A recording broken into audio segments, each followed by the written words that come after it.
Il y a quelques années, il y a 3-4 ans, Jacques a fait le récit de sa vie, comme son père avait fait le récit de la sienne. Donc c'est quelque chose qui est destiné à ses enfants. Le 4 juillet 1948, je me suis assis dans un compartiment de 3e classe du train à vapeur qui quittait chaque soir à 19h la gare de Montpellier pour passer sous mes fenêtres et se diriger vers Paris, où il parvenait à 8h du matin. Je n'avais qu'un léger bagage que j'ai porté en arrivant jusqu'à un café situé en face de la gare de Lyon.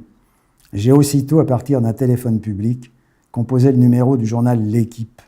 La communication obtenue, j'ai demandé à parler à Jacques Godet, que l'on m'a passé immédiatement. Donc c'était un autre temps. Il était là, donc c'est Jacques Godet, derrière son bureau de ministre, au fond de la salle, assis dans un grand fauteuil pivotant vous faisant face.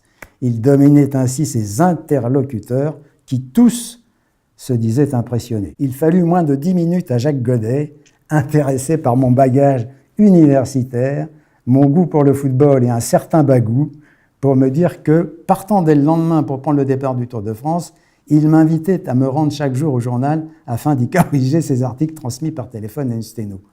Je suis sûr qu'au moins, ils ne contiendront pas de faute d'orthographe, conclut-il, et après le Tour, on verra. Jacques Ferrand, très vite,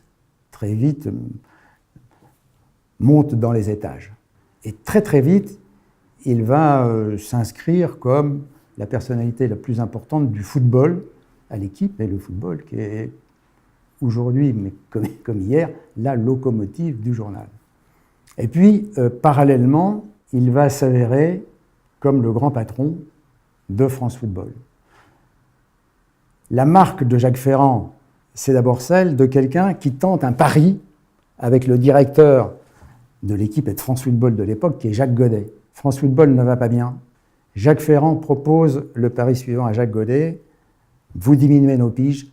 En revanche, nous voulons être intéressés aux bénéfices du journal et de l'entreprise. Ce pari est tenté, ce pari est gagné. France Football se développe. Jacques Ferrand domine de sa classe, de sa plume, de ses éditoriaux, une trentaine d'années de football. Jacques Ferrand m'a engagé à l'Équipe France Football au mois d'octobre 1971. C'est lui qui est venu me chercher. Je suis diplômé de l'École supérieure de journalisme de Lille, qui a une excellente réputation. J'ai participé à une excellente promotion, dont je n'étais pas le plus mauvais, mais je me faisais une idée aussi haute de l'Équipe et de France Football que jamais je n'ai osé déposer ma candidature à l'Équipe.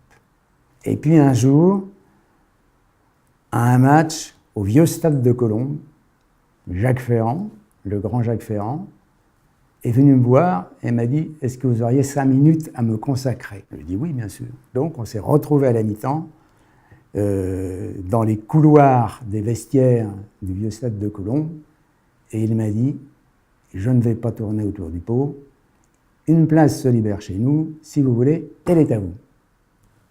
Le rêve et par la suite, très souvent, on engageait nos conversations. Dans le courant de nos conversations, je ne vais pas tourner autour du pot. On revenait très souvent.